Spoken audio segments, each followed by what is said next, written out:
Well, it won't surprise you to say that I'm beginning by saying another remarkable day of Test cricket in Bridgetown, Barbados. Australia began at 4 for 92, and probably the most decisive moment of the whole match, I reckon, occurred not too long after the start of play, with Australia's lead at the start of play being 82 and the game really being in the balance. Two very dangerous players for Australia at the crease, Travis Head and Bo Webster, and a feeling that now is the game. You've got to get amongst these two and the next one, and West Indies really could be a chance. Graves dropped Head off the bowling of Alzari Joseph. Wasn't an absolute sitter, but really should have been taken. And from that moment on, Head and Webster were excellent. And concerningly for the West Indies, the ball was starting to, well, not starting to, because it had been doing it yesterday as well, but starting to, there was certainly some variable bounce starting to be in evidence. Some were keeping low, the odd one was bouncing more. In and around that, Head and Webster played really well, sensibly, aggressively, taking every opportunity to score boundaries. There were probably a few too many singles on offer, which is always one of my bugbears for the way that modern captains go. But they really started to take the game away from the West Indies. And by the time that Head was eventually out LBW for 61, only facing 95 balls, which doesn't sound all that quick for Head, but he'd started quite slowly last night as he was just playing for survival. Even by that stage, it looked as though Australia were well on top. West Indies took a ball change, lunch came, and after lunch, Carey picked up where Head left off, although actually before that, Webster was out, strangled down the leg side, given not out, there's a spike on review, and he was out for 63. A really, really important innings from Webster. And again, he just, in his short test career, has looked really assured and has looked at someone as though, yeah, he's going to play and miss, and as all players do. But in and around that, he really punishes you. And very nice little innings, a significant innings. And then Carey just took the game away from the West Indies. He came out with significant aggression. It's like the Aussies had sort of realised, okay, now's the time to really up the ante. At one point, he took 14 off the over off Seals, including a magnificent six. And later on, he hit an even better six. A couple of times he advanced down the wicket. The purest shots. The one off Seals was straight back over his head. The next one was sort of an extra cover lofted drive that went not only out of the over six, but went out of the stadium. Really pure hitting. At one point, I think Australia put on. Carey eventually got his 50 off just 40 balls, and I believe that the last 40 of those came off 15. I say I believe that because one of the commentators said it. I think he said it, but I was struggling to stay awake at this point. God knows what time it was. Cummins came out and was clearly going to be aggressive too, but he was out soon, skying a pull shot and was out for just 9. Australia took 60, in and around this, had taken 60 off 7 overs. Stark, aggressive, soon out for 16, trying to hammer Shamar Joseph. And then Carey finally caught a deep cover for 65 off just 75 balls. And at that point, the new ball was taken, and Hazelwood was the last to go. Bowled Shamar Joseph for 12. So Australia all out for 310. The lead was 300.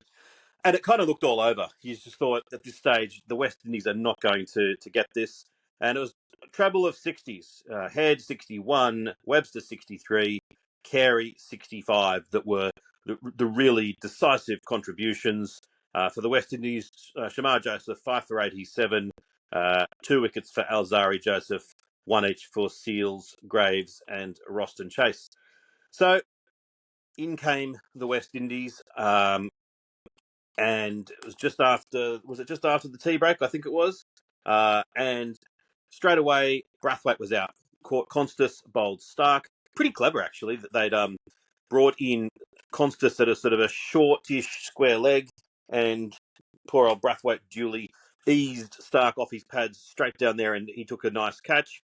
Green then dropped the catch, rare to see it, off Stark in the gully. But then not too long later, Campbell, who had played he's a left-hander. He played a weird sort of lap sweep shot off Hazelwood, the sort of shot you'd play off a spinner, but not off a quick bowler.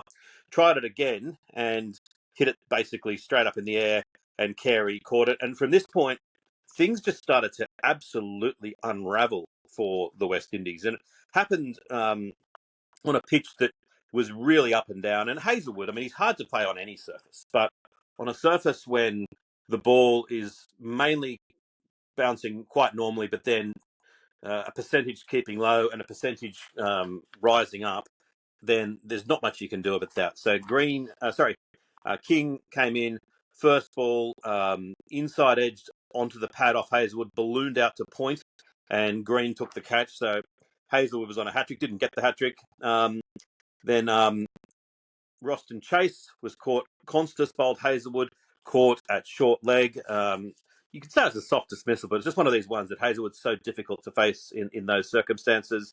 And then he clean bowled Carty, one that kept low, came back in, classic sort of what would look like the end of a fifth day wicket sort of dismissal, but this was the end of the third day. At this stage, West Indies 5 for 56 and in free fall. Webster almost got Graves out LBW. They reviewed it after it had been given not out. It was umpire's call on impact. Other than that, it would have been out. Then Cummins bowls Hope with another one that kept low. And then Marnus Labuschagne, who, as I knew he would, by all accounts, has just been the perfect team player all week. Just like, if you need some your pads strapped, I'll do it. If you need some extra balls, I'll bowl it. He's come on as a substitute fielder briefly. Graves has pushed a single to mid-off. Alzari Joseph is a little bit slow to get underway. And Labuschagne, bang, knocks the stumps down at the striker's end. Kind of exemplifies the difference between the two sides. It wasn't like Alzari Joseph ran terribly. He was just a little bit slow to move. Wasn't quite as quick as maybe he might have been.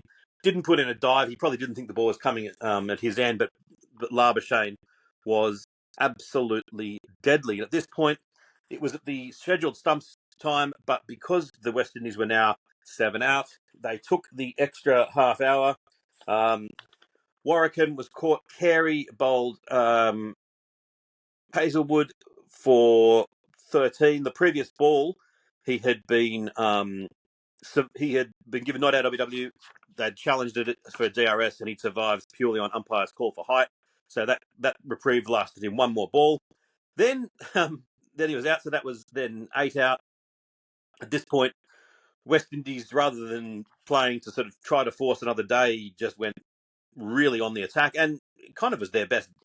Maybe they should have played this way the entire innings. Shamar Joseph at one point 6-4-4 off Stark, basically slogging, but slogging with skill. Hit Hazelwood for a 6-2. There's yet another ball change. When Constas dropped Joseph on the square leg fence off Hazelwood, which was catchable but toughish, it started to look like they are going to have to come back and finish this off tomorrow morning.